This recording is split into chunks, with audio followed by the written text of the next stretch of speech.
Cher Jacques, bonjour. Bonjour, J'espère que tu vas bien, que ta santé s'est merci. améliorée. Merci beaucoup de venir sur Fréquence Populaire. Tu nous as manqué, tu as manqué beaucoup à nos auditeurs qui te réclamaient ardemment. Mais avant de commencer, j'aimerais rappeler à tout le monde que Jacques vient de sortir un nouveau livre, La fin de l'ordre occidental. Est-ce que tu peux nous en dire plus à ce sujet? Oui, c'est un livre qui est consacré à la montée en puissance des BRICS. Alors, je dis tout de suite, c'est pas un livre de polémique, c'est en fait un livre où j'essaye d'établir comment cette évolution s'est produite. Je rappelle évidemment que les BRICS qui ont été constitués en 2005, au départ, cherchaient essentiellement à s'insérer dans l'ordre économique mondial tel qu'il existe encore actuellement, d'ailleurs en partie, sous l'effet des organisations occidentales, hein, les organisations qui sont issues du traité de Bretton Woods, le Fonds monétaire international, la Banque mondiale et l'OMC, qui n'est pas lui issu de Bretton Woods, mais qui dérive du GATT, qui est lui-même un dérivé de l'organisation du commerce qui était prévue par le traité de Bretton Woods et qui n'a pas pu se mettre en place parce que les États-Unis n'ont pas ratifié le traité de La Havane. Bref, donc les BRIC au départ, puisqu'il n'y avait pas encore l'Afrique du Sud, ne cherchaient qu'à s'intégrer de la meilleure manière dans ce système et que les pays occidentaux, alors essentiellement les États-Unis bien sûr, mais aussi, il faut bien le dire, l'Union européenne qui n'a pas fait pression sur les États-Unis, donc que les pays occidentaux, tout d'abord, ont largement bloqué cette insertion, ou plus exactement, ont voulu maintenir leur position dominante alors que ces pays occidentaux étaient en train de perdre leur domination sur l'économie mondiale, ça c'est le premier point, et puis de plus, ces pays occidentaux ont fait preuve, je dirais, de leur impéritie, pour être gentil, quant à la gestion de la crise de 2008-2010, qui, il faut le rappeler, est un moment absolument central, un moment décisif de rupture au sein du monde globalisé. C'est vraiment la première crise de la globalisation, et c'est une crise dont, en réalité, on n'était pas encore sorti quand on a été touché par l'épidémie de la Covid. Donc, on voit là que les BRIC puis les BRICS se heurtent d'une certaine manière à un mur, qu'ils peuvent faire deux types de critiques à la gouvernance occidentale. La première, c'est de dire, bah, écoutez, c'est une gouvernance inégalitaire puisque vous ne nous faites pas notre place, en particulier dans le cas de la Chine. La Chine va devenir la première économie mondiale en 2017, oui, en 2017-2018, bien, mais ils font une deuxième critique qui est à mon avis encore plus grave, qui consiste à dire mais de toute manière, vous ne savez pas gérer cette économie mondiale. Vous avez été incapable de maîtriser la crise. Normalement, cette crise qui est née d'une crise du marché hypothécaire américain n'aurait pas dû sortir des frontières des États-Unis. Vous l'avez laissé, d'une certaine manière, envahir l'ensemble de la planète financière. Donc, non seulement vous êtes injuste, mais en plus vous êtes incompétent. C'est, il faut le dire, une critique tout à fait dévastatrice. En particulier, cette critique sur l'incompétence. Et puis, dans les années 2010-2018, nous avons aussi le fait que les États-Unis ont décidé d'instrumentaliser le dollar à des fins politiques. La question de l'Iran, évidemment, les sanctions qui sont prises contre l'Iran, mais du fait du statut extraterritorial du dollar, les Américains en ont profité pour pénaliser des entreprises qui n'avaient rien à voir avec l'Iran, des entreprises européennes, allemandes, italiennes, françaises, etc. Et là, les pays de l'Union européenne ont manqué le coche. Il aurait fallu porter l'affaire devant le tribunal international de La Haye et dire les États-Unis n'ont pas le droit. Bien sûr, nous utilisons leur monnaie, mais les entreprises en question ne peuvent pas, n'ont pas de relation avec les États-Unis sur le contrat sur lequel porte le contentieux, et donc les États-Unis n'ont pas le droit de prendre des mesures extraterritoriales. Bref, ne le faisant pas, on connaît la formule, hein, qui ne dit mot consent, évidemment, les pays de l'Union européenne se sont dans les faits rangés derrière les États-Unis, et ça, c'est quelque chose qui a poussé les BRICS à aller beaucoup plus loin qu'ils n'avaient prévu au départ, et à passer d'une attitude où ils disaient grosso modo, hein, ok, faites-nous notre place, nous on veut pas casser le système, mais quand même reconnaissez que vous ne nous avez pas donné notre place. Bon, ils sont passés de cette attitude-là à une attitude qui consiste à dire désormais, nous allons mettre en place des nouvelles institutions, et ces institutions sont appelées à, renverser ou remplacer les institutions occidentales existantes. Et je développe un exemple d'institution qui est importante, c'est la nouvelle banque de développement, la NBD en français, en anglais on dit la NDB, la New Development Bank, qui a commencé ses opérations en 2016. Alors, elle a été décidée en 2012, mais ça a mis du temps à se constituer, ce qui est assez normal d'ailleurs. Et qui aujourd'hui, avec d'ailleurs une banque chinoise, fait plus de crédits aux pays en voie de développement ou aux pays émergents que la Banque mondiale elle-même. Donc on voit bien que c'est une banque qui a d'une certaine manière supplanté la Banque mondiale et qui par ailleurs fait des prêts de stabilisation, non plus des prêts de développement, mais des prêts de stabilisation économique dans un certain nombre de cas. Et là, elle remplace, elle tend à remplacer désormais le Fonds monétaire international. Donc ça, c'est quelque chose d'extrêmement important. Et j'en profite pour chercher à analyser, d'une part, la montée du pouvoir structurel des BRICS, c'est-à-dire pourquoi les BRICS réussissent-ils actuellement ce qu'un pays comme le Japon, qui n'était pas rien, à la fin des années 90, n'avait pas réussi à faire, hein, lors de la crise asiatique de 1997-1998, le Japon avait proposé de créer un fonds monétaire asiatique, évidemment, largement contrôlé par lui, comme étant la méthode la meilleure pour gérer justement cette crise asiatique. Et il avait probablement raison d'ailleurs. On voit très bien que le Fonds monétaire international n'a pas été capable de gérer cette crise. Et les États-Unis ont refusé. Et les États-Unis ont dit au Japon, question que vous fassiez cela. Donc, en fait, et les Japonais se sont couchés, hein, ils ont annulé évidemment toute tentative de création de ce Fonds monétaire asiatique. Et ça montre que, fin des années 90, les États-Unis peuvent interdire à un pays ou à un groupe de pays, le cas échéant, de créer des institutions qui seraient alternatives ou qui seraient concurrentes, en réalité, aux institutions comme le Fonds monétaire international ou la Banque mondiale. Mais ce n'est plus le cas dans les années 2010. Et ça, c'est un point extrêmement intéressant. Donc, c'est une des choses que j'analyse. Et l'autre chose que j'analyse, c'est la stratégie générale des BRICS et comment elle a évolué. Et là, je fais référence aux travaux d'Albert Hirschman, qui est un grand économiste, et qui expliquait que il y avait en réalité trois méthodes pour tenter, pour un pays ou pour une personne, hein, d'ailleurs, pour tenter de faire valoir ses droits.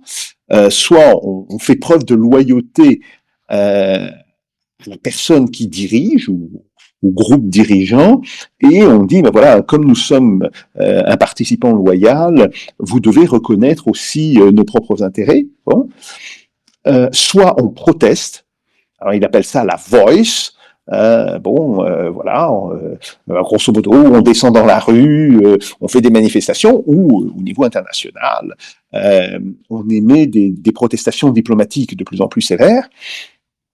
Et il y a une troisième méthode qui consiste à dire, ben voilà, ce système ne nous plaît pas, ne nous convient plus, nous sortons du système et nous tentons d'en constituer un qui soit différent.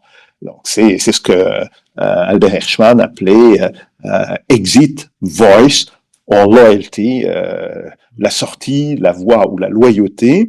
Et d'ailleurs, il a écrit un livre qui a été traduit en français il y a de cela une quinzaine d'années. Bon, on connaît ça. Alors, ce qui est intéressant, c'est de voir que les BRICS sont passés d'une position de voice, on ne remet pas en question le système international, mais on cherche à le modifier, on cherche en tous les cas à ce que nos intérêts soient reconnus dedans, à une position de voice or exit, de voix ou de sortie.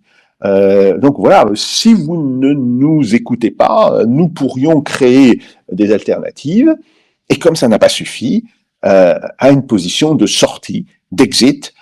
Si c'est très bien, puisque c'est comme ça, nous allons créer des alternatives. Et le livre a été écrit avant le sommet de Kazan, mais en réalité, on voit bien qu'il y a toute une série de décisions qui sont prises au sommet de Kazan, dans le communiqué final, qui vont tout à fait dans ce sens, qui confirment ce que j'écrivais dans le livre ce printemps et cet été. Autrement dit, que désormais les BRICS et les pays qui sont, je dirais, alliés aux BRICS, les fameux pays partenaires, sont bien dans une logique de remplacement des institutions occidentales et non plus dans une politique de modification de ces institutions.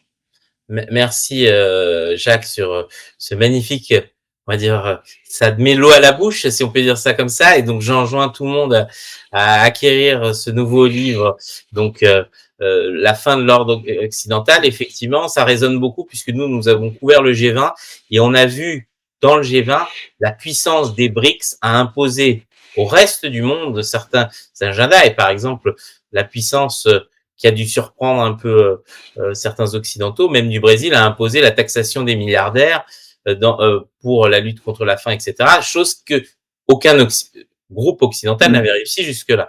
Donc effectivement, mais on va laisser de ce côté le livre parce que il faut que les gens puissent le découvrir aussi. Si tu racontes, ça ne va pas aider aux ventes. Et on va parler du premier sujet qu'on voulait évoquer avec toi.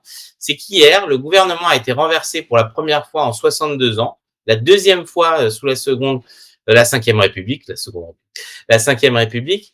L'état des finances publiques est catastrophique. Les taux pour emprunter sont presque à 1%, et aussi en Allemagne, c'est catastrophique. L'économie est au plus mal. Selon toi, quelles vont être les conséquences de la motion de censure, de ce chaos politique, ou alors la catastrophe trouve-t-elle ses racines avant ce qui s'est passé hier? Bon. Alors, il faut dire que la constitution de la Cinquième République, normalement, elle est faite pour ça. Elle est faite pour que, le cas échéant, un gouvernement utilise l'article 49.3, il peut utiliser d'ailleurs d'autres articles de la Constitution qui donnent à peu de choses près le même résultat, et en réponse, les partis présents au Parlement peuvent effectivement présenter une motion de censure. Donc, pour l'instant, on est dans une crise politique assez classique et il n'y a rien de dramatique. Là où quand même on est dans une situation qui dépasse cette simple crise politique, c'est que on ne voit pas émerger de cette situation une solution simple. Autrement dit, ce n'est pas simplement un conflit entre un gouvernement minoritaire et un groupe qui aurait la majorité à la Chambre, au Parlement, c'est en réalité la conjonction de forces opposées et de forces qui sont très souvent en conflit elles-mêmes entre elles, qui a provoqué cette chute. Et de ce point de vue-là, la nomination qui devrait être assez rapide, encore que avec Emmanuel Macron, il faut s'attendre à tout, bien. Mais disons la nomination d'un nouveau Premier ministre, qui est dans la logique des choses, le fait qu'on ne puisse plus dissoudre le Parlement jusqu'à la fin du mois de juin, ça aussi, c'est un point extrêmement important, parce que normalement, c'était l'équilibre. Ah bah, si vous votez la censure, moi je dissous. Bon, ben là, on peut pas le faire. On va être dans une situation assez compliquée, parce qu'il faut trouver des formes de compromis, non pas d'alliance, mais tout simplement de compromis sur des sujets précis entre deux des trois groupes qui dominent l'Assemblée. Et comme, je dirais, la France insoumise, qui, d'une certaine manière, a hégémonisé une grande partie de la gauche, pour la raison très simple, c'est que sans l'alliance avec la France insoumise, il n'y aurait pas autant de députés socialistes. Ça, les socialistes l'ont parfaitement compris, il n'y aurait pas autant de députés écologiques. Ça aussi, les écologistes l'ont compris. Bon, la France insoumise ne veut pas faire de concessions, et elle prétend, avec ses 193 députés, alors que la majorité est à 289, elle prétend avec ses 193 députés que le pouvoir doit lui revenir. Et d'ailleurs, c'est pas la France insoumise qui a 193 députés, c'est l'ensemble du nouveau Front populaire, de la NUPES 2. Enfin, bon, évidemment, les forces du centre et de la droite, dont le Rassemblement national, ne sont pas d'accord. Et évidemment aussi, il faut tenir compte du fait que, en réalité, le premier parti de l'Assemblée, c'est pas la LFI, c'est le Rassemblement national. Donc, il ne peut y avoir de stabilité qu'autour d'une solution issue du centre ou du centre droit, et qui aurait la neutralité du Rassemblement national. C'était pas impossible à faire, mais évidemment, ça pose des problèmes. Alors d'abord des problèmes de représentation. Effectivement, est-ce qu'on considère que le Rassemblement national fait partie de l'arc républicain ou pas? Moi, j'estime qu'à partir du moment où un parti a le droit de se présenter à l'élection, on considère partie de l'arc républicain. Si on considère qu'il ne fait pas partie, il faut l'empêcher d'accéder à l'élection, il faut l'interdire. Bon, il y a toute une série de mesures qui sont possibles. Et surtout, il y a tous les non-dits qui tournent autour de la question de l'élection présidentielle. On comprend bien qu'il y a aujourd'hui des comportements politiques qui ne peuvent s'analyser qu'à partir, justement, d'une possible élection présidentielle, alors normalement, soit en 2027, soit une élection présidentielle anticipée, au cas où Emmanuel Macron démissionnerait ou serait poussé à la démission. Et donc ça pose un vrai problème. Donc on part d'une crise politique finalement assez normale, assez simple en réalité, mais compte tenu de la géographie politique actuelle, eh bien oui, ça peut devenir beaucoup plus compliqué. Et par ailleurs, le comportement de certains des acteurs, Emmanuel Macron en particulier, tend à concentrer cette crise politique autour de la question du président.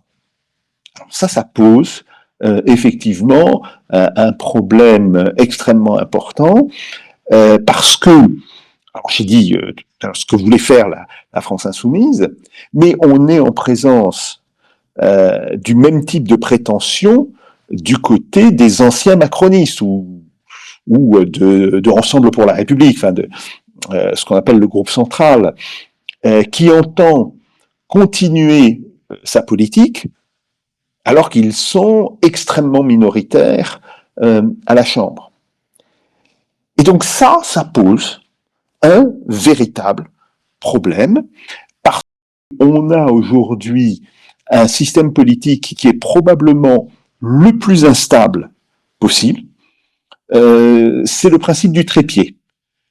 Quand on a trois forces, aucune n'étant capable d'assumer le pouvoir par elle seule, et qui se prétendent incompatibles avec les deux autres,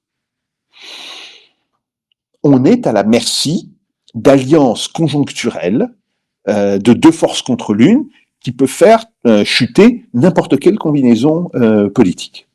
Alors, Jacques, justement, par rapport à ça, on a vu que les marchés financiers avaient l'air assez sereins, malgré la période d'incertitude. Est-ce que tu ne penses pas que les marchés vont aggraver les taux d'intérêt sur la dette et en profiter, voir cette instabilité comme une aubaine ou pas?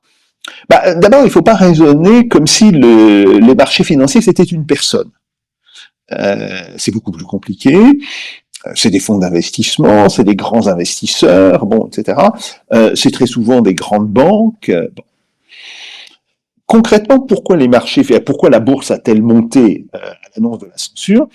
Parce que toute une série d'acteurs se sont dit, on ne paiera pas d'impôts supplémentaires, il n'y aura pas de nouvelles taxations, et puis on pense que tout cela va s'arranger dans les 2-3 mois qui viennent. Bien. Donc il y a pour l'instant une vision qui est, je dirais, modérément optimiste. Maintenant, effectivement, si la crise dure, admettons que Emmanuel Macron nomme un nouveau Premier ministre ou une nouvelle Première ministre, et que ce nouveau Premier ministre ne veuille pas faire les concessions nécessaires, grosso modo reproduise la politique de Barnier, il se heurtera au même problème. Et aujourd'hui, en réalité, soit on fait l'alliance, soit le centre fait l'alliance avec la gauche et l'extrême gauche, bien, mais clairement on voit qu'il y a là une incompatibilité en termes d'objectifs économiques, et il y a aussi, il faut bien le dire, un problème qui est posé par le comportement de la France insoumise autour du soutien à la Palestine, parce que c'est ça aussi l'un des non-dits.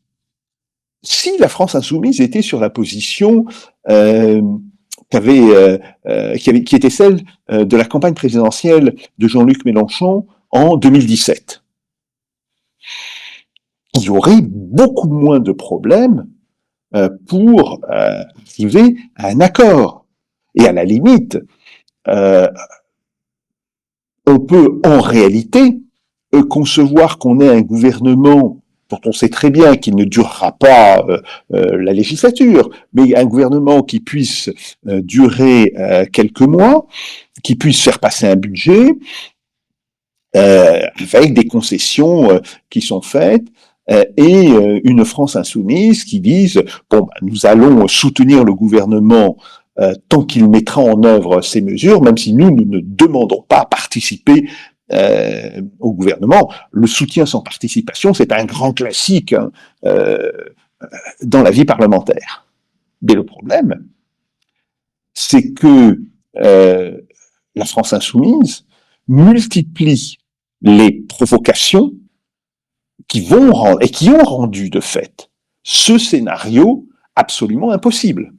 La dernière de ces provocations, c'est la loi visant à, d'une certaine manière, retirer du code pénal l'incitation au terrorisme. Et ça, c'est quand même, dans un pays qui a été, comme le nôtre, frappé plusieurs fois par le terrorisme de masse, c'est quand même assez incroyable qu'on l'ait fait. Bon. Donc, on va se tourner vers une alliance centre droit, droite. Mais alors, Là, il va falloir que les partis du centre acceptent de négocier. mais alors justement, Jacques, est-ce que, puisque si on écoute les différents parlementaires qui se sont exprimés hier devant l'Assemblée, on alterne avec, on va dire, que des visions de mauvaise foi. Est-ce qu'on peut remettre un peu d'ordre dans tout ça et est-ce que tu peux nous répondre? Est-ce que on est vraiment en récession aujourd'hui ou est-ce qu'on va y plonger ou est-ce que c'est juste une fable contée pour essayer d'imposer d'autres contraintes? Alors, d'un point de vue économique, nous ne sommes pas en récession, il faut le dire. Et normalement, ce qui avait été prévu par l'INSEE, c'est la continuation d'une faible croissance, mais d'une croissance néanmoins. Enfin, bon, grosso modo, on va faire autour de 1%, peut-être un petit peu moins en 2024, et l'INSEE tablait sur 0,8-0,9% pour 2025. Mais c'était évidemment avant la censure du gouvernement Barnier. Et il faut rappeler une chose, cette très faible croissance, elle est obtenue alors que nous avons un déficit budgétaire de 5,5%. Normalement, un déficit budgétaire de cet ordre-là devrait engendrer les conditions d'une croissance beaucoup plus forte. Donc, il y a un problème dans l'économie française qui est qu'il y a des forces dépressives dans l'économie française, qu'on connaît bien, on les voit régulièrement à l'œuvre, qui font que il va falloir faire des déficits toujours plus importants pour maintenir la croissance. Donc ça, c'est un problème central. C'est un problème absolument central, d'autant plus que sur 2025, le principal partenaire de la France, l'Allemagne, hein, ça fait depuis 1914, hein, depuis le début du XXe siècle, c'est comme ça. La France est le premier client de l'Allemagne. L'Allemagne est le premier client de l'économie française. Bien, l'Allemagne est elle en récession. Et non seulement on parle d'une baisse du PIB, mais il y a des plans de licenciement extrêmement importants. Par exemple, ThyssenKrupp, qui est le géant de la métallurgie allemande, annonce qu'il va licencier 11 000 personnes. Or, il faut savoir que chaque fois qu'une très grande entreprise comme cela annonce des licenciements, on a ce qu'on appelle les licenciements induits. On a des licenciements dans le secteur des services, les magasins qui ferment, bon, etc.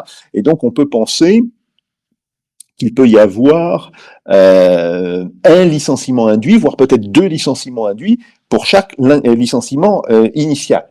Bref, l'Allemagne est en crise, elle est durement en crise, et de ce point de vue-là, tant que nous n'aurons pas répondu, ou je dirais réglé la question de ces forces dépressionnistes qui nous tirent vers le bas, soit on maintient un déficit extrêmement important, et là on comprend que ça ne sera probablement plus possible à relativement court terme, soit on accepte, nous aussi, d'être en récession. Donc c'est ça le choix dans l'immédiat. Alors, le gouvernement, quand Barnier était encore Premier ministre, ce qu'il avait proposé, c'était un mélange d'économie et de nouveaux impôts. Il peut être nécessaire de faire de nouveaux impôts, mais il faut un petit peu réfléchir d'un point de vue macroéconomique et pas, oui, telle taxe, on peut la monter, on peut la laisser. Bon. Si on augmente les impôts, on prélève du revenu, on prélève de la liquidité sur l'économie. Bien. Alors, les impôts, c'est une machine à redistribuer. Il faut savoir, globalement. Donc, on prélève sur un certain nombre d'acteurs et on va l'attribuer à d'autres acteurs. Très bien. Ces autres acteurs, qu'est-ce qu'ils consomment? Est-ce qu'ils consomment des produits français ou des produits importés? S'ils consomment des produits importés, ça fait baisser le PIB. Et c'est ça le problème. Donc en réalité, quand on est dans la logique Robin des Bois de la France insoumise, où on dit on va prendre aux riches, on va donner aux pauvres, super. Qu'est-ce qu'ils consomment les pauvres? Ils consomment essentiellement, pour l'instant, des produits importés. Donc si vous faites ça, vous aggravez la récession en réalité. Donc c'est un problème, je dirais, existentiel, tout à fait important. Alors, dire oui, mais il faudrait faire en sorte que les pauvres consomment français. Très bien, mais ça implique des réformes structurelles excessivement importantes. Pour dire les choses comme elles sont, pour que la production française soit compétitive par rapport aux importations, il faudrait dévaluer notre monnaie de manière assez importante.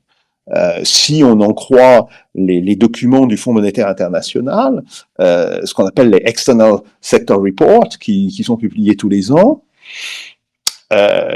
l'économie française souffre d'une surévaluation de 15 à 20% par rapport à l'économie allemande, de 10% par rapport aux économies de la zone dollar, et probablement de 15 à 20% par rapport à la Chine.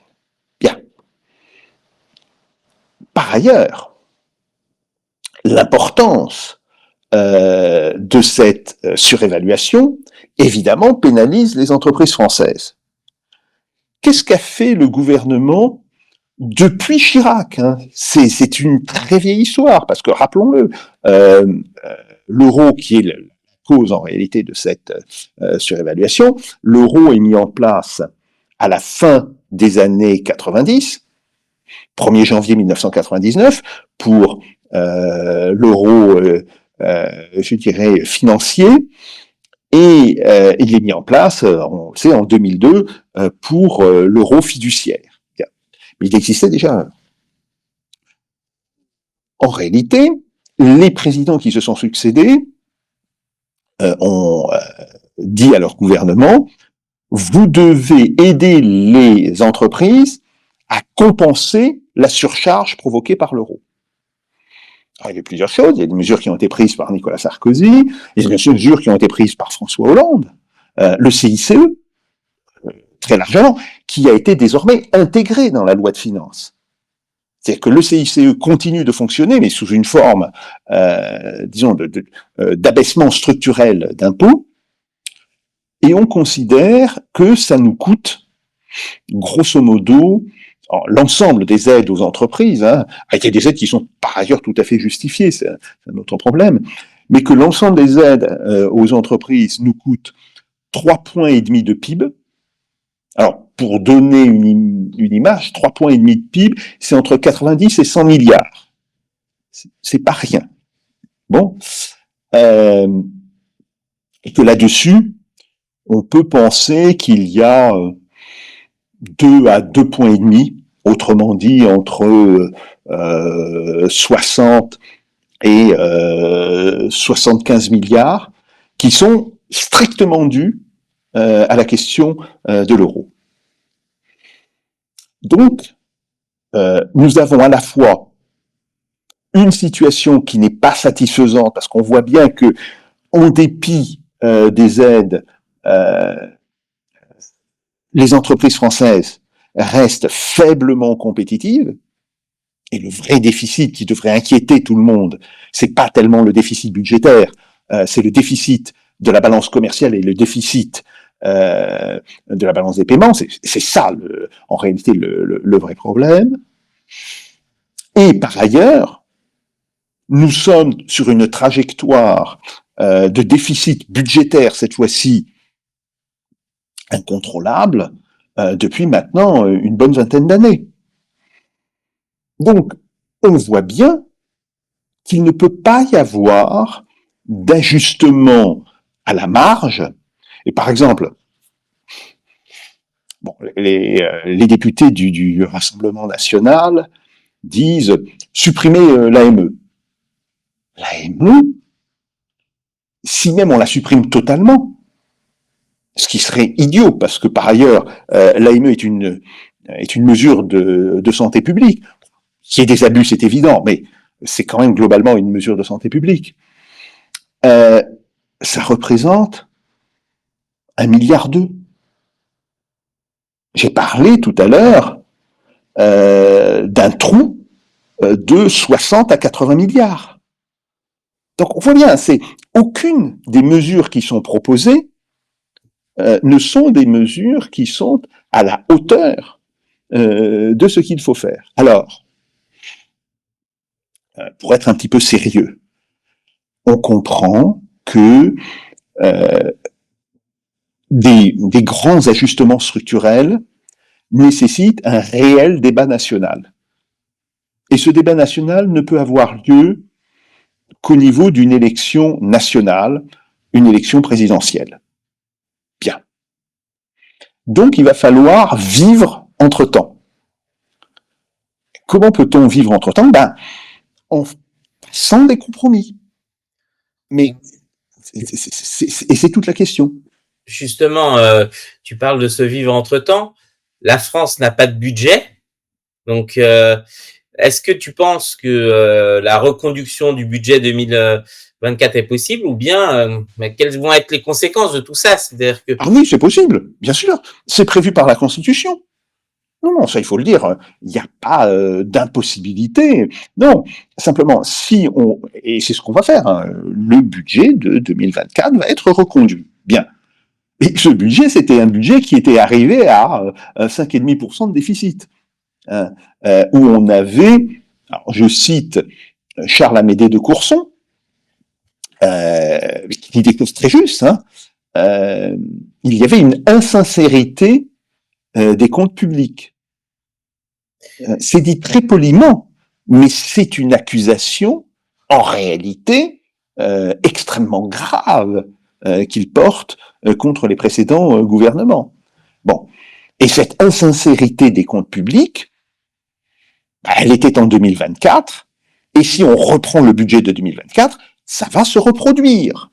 Donc, là, on voit bien que, bien sûr, la reconduction du budget de l'année dernière, qui est en train de finir, hein, de l'année qui est en train de finir, est tout à fait possible et va se faire. Hein, il ne faut pas avoir d'inquiétude de ce point de vue-là, mais on voit aussi très bien que ce n'est pas une situation satisfaisante. Donc, alors après on dit oui, mais on peut faire passer des amendements, on peut améliorer le budget de 2024.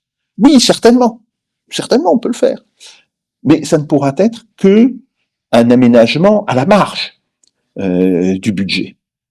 Et donc, on revient à cette question qui est une question tout à fait essentielle.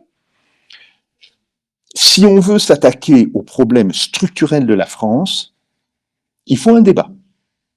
Et je pense, par exemple, qu'il va falloir un référendum sur l'Union européenne, sur l'euro. Il faudra l'ensemble de ces mesures, en tous les cas, un véritable débat dans le cadre d'une élection présidentielle. Bien.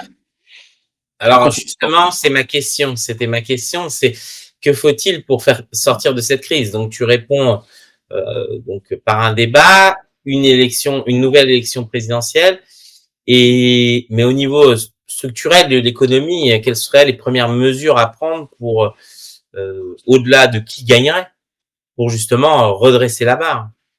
Alors, des mesures de court terme, il n'y en a pas énormément. Oui, bien sûr, on peut serrer les boulons sur quelques dépenses publiques.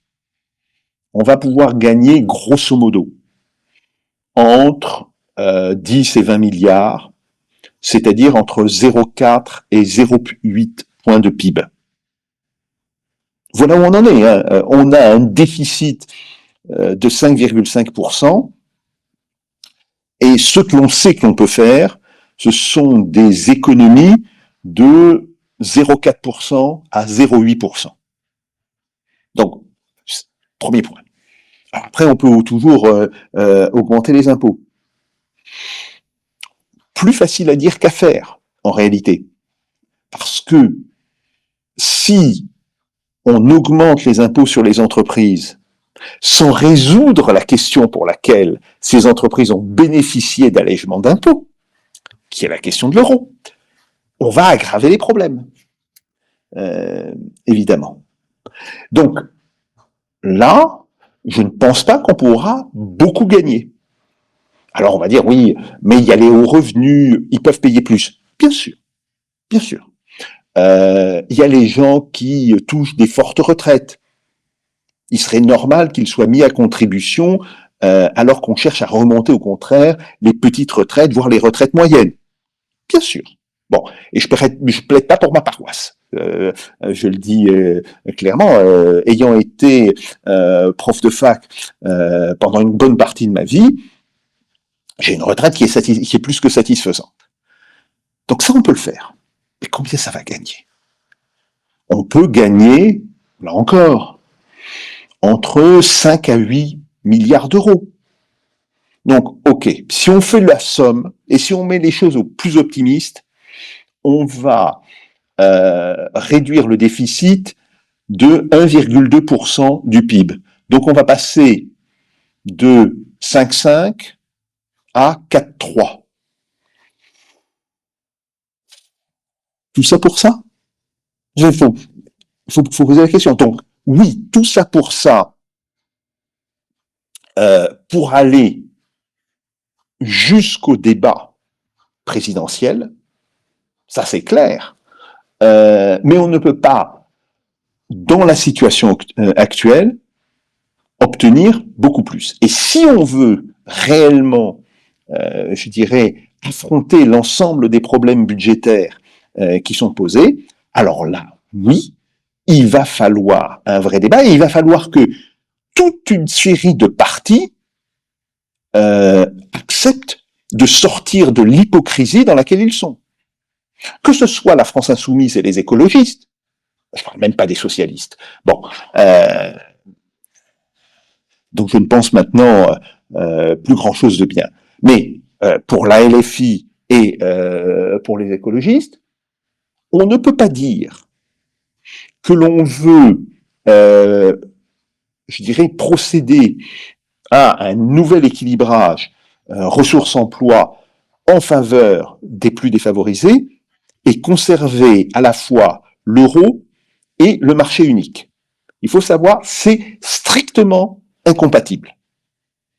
Alors, soit vous mettez en tête de revendication cette question, soit vous arrêtez de parler d'un grand changement. Ça, c'est une chose évidente. Mais je peux faire exactement la même critique au Rassemblement national. Le Rassemblement national dit « je veux défendre le pouvoir d'achat ». Ah oui, d'accord. Très bien, tu veux défendre le pouvoir d'achat. Bon. Qu'est-ce qui est le principal problème aujourd'hui? Les impôts. C'est pas faux, on paye beaucoup d'impôts en France. D'accord. Pourquoi paye-t-on autant d'impôts?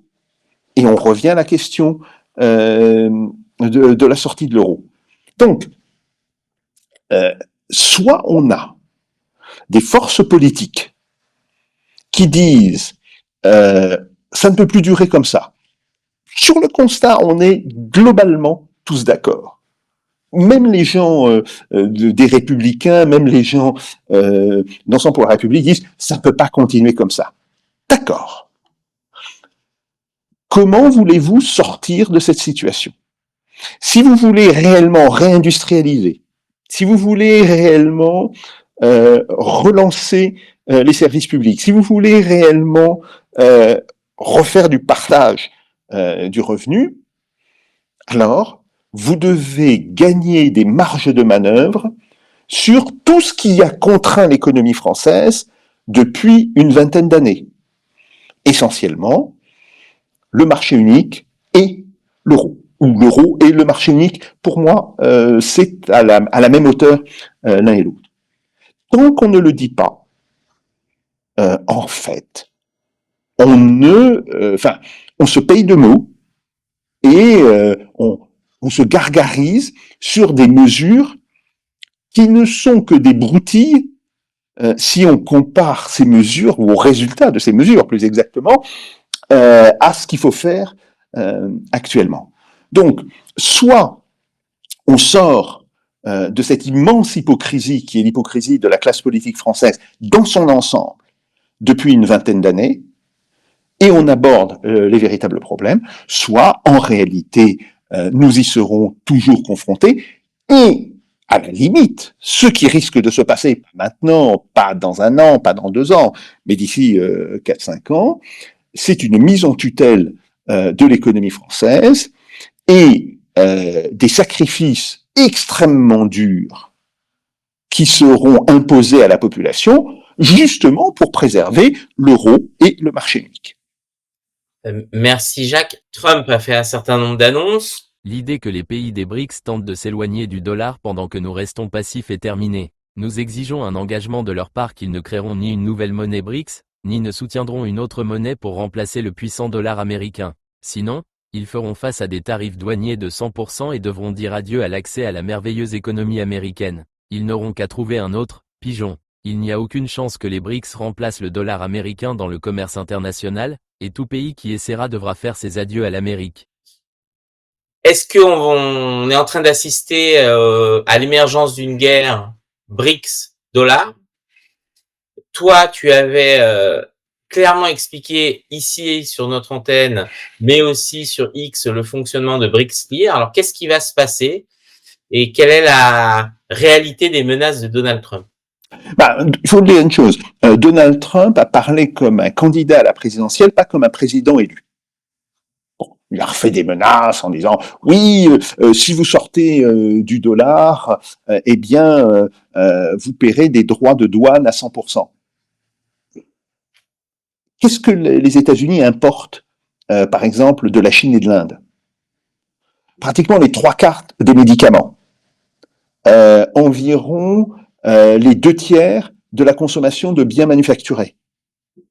Donc, c'est là-dessus que tu vas augmenter les droits de douane de 100%. Donc, tu vas te retrouver avec, une inflation à 7 ou 8%, et puis 2, des pénuries extrêmement graves, en particulier des pénuries médicamenteuses. Donc, c'est tout simplement pas crédible. Alors, ça fait partie des déclarations de campagne, enfin de l'ancienne campagne, dont Trump était familier. Oui, on va construire le mur en 18 mois, vous allez voir, il n'y aura plus un immigrant clandestin aux États-Unis. Ok, c'est des propos de campagne. Et honnêtement, tout le monde en campagne tient ce genre de propos. Il y a cette phrase de Clémenceau, on ne ment jamais autant qu'après la chasse ou avant les élections. C'est classique. Maintenant, le problème, c'est que Trump, il est plus candidat, il est élu. Donc, ce que je pense, c'est que quand il va prendre le pouvoir, donc en janvier, et malheureusement uniquement le 20 janvier, parce qu'on voit très bien que le passage de l'administration Biden à l'administration Trump ne se passe pas bien. En réalité, que l'administration Biden ne fait aucun effort pour commencer à intégrer l'administration Trump dans ses décisions politiques, ce qui est un problème particulier aux États-Unis. Quand il sera au pouvoir, il se rendra compte qu'il ne peut pas faire ce qu'il a dit. Bon, on verra. Et donc, très sérieusement, je ne crois pas un instant à ces menaces. Je signale qu'il y a un problème. Biden a pris des mesures contre l'économie chinoise. Les Chinois ont réagi en décrétant un embargo sur des métaux clés comme le germanium, des dérivés du graphite. Donc on voit bien, à un moment donné, Américains et Chinois vont devoir négocier. Et en réalité, c'était ce qu'avait fait Trump lors de son premier mandat. Et ce qu'il avait obtenu des Chinois, mais en faisant lui-même des concessions, C'était une forme d'accord qui, d'une certaine manière, limitait les tensions entre les deux pays. Un accord que d'ailleurs Biden a rapidement remis en cause. Donc je pense beaucoup plus que les déclarations contre les BRICS, cette espèce de d'hymne au dollar puissant, le mighty dollar. Ok. Nous sommes dans une rhétorique de campagne, nous ne sommes pas dans une rhétorique de président. Et comme Trump est président, en fait, il est plus candidat. Il faut qu'il comprenne ça aussi. Hein, c'est que bon, il a mené d'ailleurs une campagne très efficace. Hein, bon, mais il n'est plus candidat. Il est le président élu. Eh bien, il va devoir passer des compromis et on sera de toutes les manières dans cette logique de compromis. Alors après, ce que veulent faire les BRICS et ce qu'ils sont en train de faire en réalité, c'est de sortir une partie du commerce de la zone dollar en utilisant leur monnaie nationale et en utilisant probablement, enfin ça c'est la mise en place de BRICS Clear, en utilisant une unité de compte qui ne sera pas justement le dollar. Mais bien entendu, quand ils négocieront, enfin quand ils échangeront avec les États-Unis, ils utiliseront le dollar. Par exemple, une entreprise indienne qui passe commande de produits aux États-Unis, elle va les payer en dollars. Donc ça veut dire que la demande internationale de dollars va diminuer, mais ne va pas s'affaisser complètement. Il y aura une diminution probablement de l'ordre de 20 à 25%. Oui, c'est clair, ça va se jouer non pas demain, non pas en 2025, ni en 2026, mais ça va se jouer progressivement de 2025 à 2030, peut-être un petit peu au-delà. Mais ça, c'est quelque chose, c'est une évolution qui est d'ores et déjà, d'une certaine manière, on peut dire, quasiment actée. Ce qui est important à voir, c'est comment les uns et les autres réagiront par rapport à cette évolution. Est-ce que ils comprennent que cette évolution, elle est d'une certaine manière irréversible et qu'il vaut mieux essayer de trouver, je dirais, des points d'ancrage pour la survie du dollar, etc. Bon, ou est-ce qu'ils rentrent dans une confrontation où en réalité les États-Unis ne sont plus la puissance dominante. L'économie américaine a beaucoup perdu de sa superbe depuis les années 90 et aujourd'hui l'économie américaine elle est seconde par rapport à l'économie chinoise et si elle doit affronter le trio Chine, Inde, Russie, autrement dit le numéro 1, le numéro 3 et le numéro 4 mondial, elle aura des problèmes. Mais alors justement, ce changement de rhétorique, puisque jusqu'à maintenant, les pays occidentaux, ce système alternatif n'existait pas, ils disaient qu'il était impossible à mettre en place, ne prouve pas justement une grande fébrilité des Américains qui se rendent compte que, comme tu l'as dit, c'est inéluctable. Oui, alors il y a une fébrilité. Il y a une fébrilité de la classe politique. Je suis persuadé qu'il y a suffisamment de gens chez les conseillers, y compris les conseillers de Trump d'ailleurs. Hein. Il y a quand même des gens très compétents autour de lui. Alors, nous, on plaisante sur... les journalistes français aiment bien plaisanter sur les côtés un petit peu baroques du comportement d'un certain nombre de gens qui tournent autour de Trump. Oui, c'est vrai, mais quand vous parlez à un Texan, faut pas s'attendre à ce qu'il vous cite Victor Hugo. Bon, ça veut pas dire qu'il soit pas rationnel, par ailleurs. Ça veut pas dire qu'ils ne connaissent pas le monde extérieur. Certains le connaissent, d'autres pas. Mais ça, c'est un problème général à la classe politique américaine. Hein. C'est que la connaissance du monde extérieur a beaucoup baissé en 30 ans. Même en 20 ans, ces 20 dernières années, c'est un vrai problème au niveau de la classe politique américaine. Mais de ce point de vue-là, le problème n'est pas pire avec Trump qu'avec l'administration Biden. Donc oui, il va y avoir des réajustements de perception qui vont être douloureux. Bien. Mais enfin, le personnel politique et les conseillers, ils sont pas payés pour vivre dans le luxe et dans la ouate. Ils sont payés pour justement affronter des choix douloureux. Eh ben, ils feront leur travail. Et ben justement, tu parles du changement de perception, ça me permet de te poser notre dernière question de notre dernier sujet. C'est la question du taux de change rouble-dollar.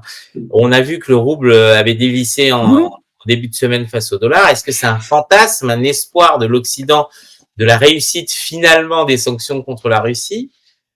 Et est-ce que, et donc je te pose la question aussi, est-ce que il va en être de même avec l'euro, avec la crise politique en France? Est-ce que lui-même peut s'effondrer face au dollar? Alors, très clairement, ce qui s'est passé en Russie, ce sont des problèmes conjoncturels liés à l'étroitesse du marché. Le dollar représentait en 2021 à peu près 70% des transactions en Russie. Bien. Alors, que ce soit les transactions commerciales ou les transactions financières, les investissements, etc. Aujourd'hui, il représente moins de 20%. Donc, on a un marché qui est beaucoup plus étroit.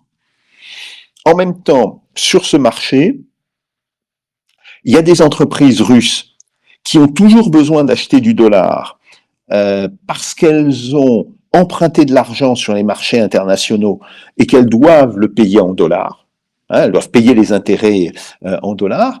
Alors, bien sûr, ces investissements ont beaucoup baissé. Il y avait à peu près 500 milliards d'investissements russes à l'étranger en 2021. Il y en a plus qu'autour de 300 maintenant. Mais malgré tout, ces 300 milliards, il faut payer les intérêts. Bon, donc c'est pour ça qu'il y a en fin d'année toujours une demande de dollars importante sur le marché de Moscou. Et par ailleurs, il y a eu un cafouillage technique au niveau de la Banque centrale de Russie qui prélève des dollars pour alimenter le fonds souverain, le fameux fonds pour la richesse future, enfin fonds pour les générations futures. Donc, on a un marché étroit, on a une demande qui est conjoncturellement importante. Cette demande fait monter le dollar et fait baisser le rouble. C'est aussi simple que ça. Après, ce que l'on constate, c'est que le rouble est en train de remonter aujourd'hui. Enfin, quand je dis aujourd'hui, il remonte depuis la fin de la semaine dernière, depuis le week-end. En réalité, la Banque centrale a stoppé ses achats de dollars pour le fonds souverain et les entreprises pour payer leurs intérêts ou payer les dividendes, ils ont déjà été faits. Donc je pense que d'ici le début de la semaine prochaine, on sera revenu, en fait, au niveau où on était avant ce choc-là. Ce choc, il faut dire, c'est un marché très étroit, donc très spéculatif, et il y a eu aussi des erreurs techniques, des erreurs de gestion technique sur ce marché très étroit. Alors maintenant, est-ce qu'on peut extrapoler ça pour l'euro? Alors l'euro est en train de baisser. L'euro est en train de baisser, mais il baisse en réalité parce que tout le monde comprend que l'économie de la zone euro, l'économie allemande, l'économie italienne et l'économie française, que ces économies ne vont pas bien. C'est pas du tout pour une question conjoncturelle. Et pour le coup, le marché d'échange entre l'euro et le dollar, c'est un marché qui est profond, qui est important, qui est profond, qui est structuré. C'est pas du tout le marché du dollar à Moscou.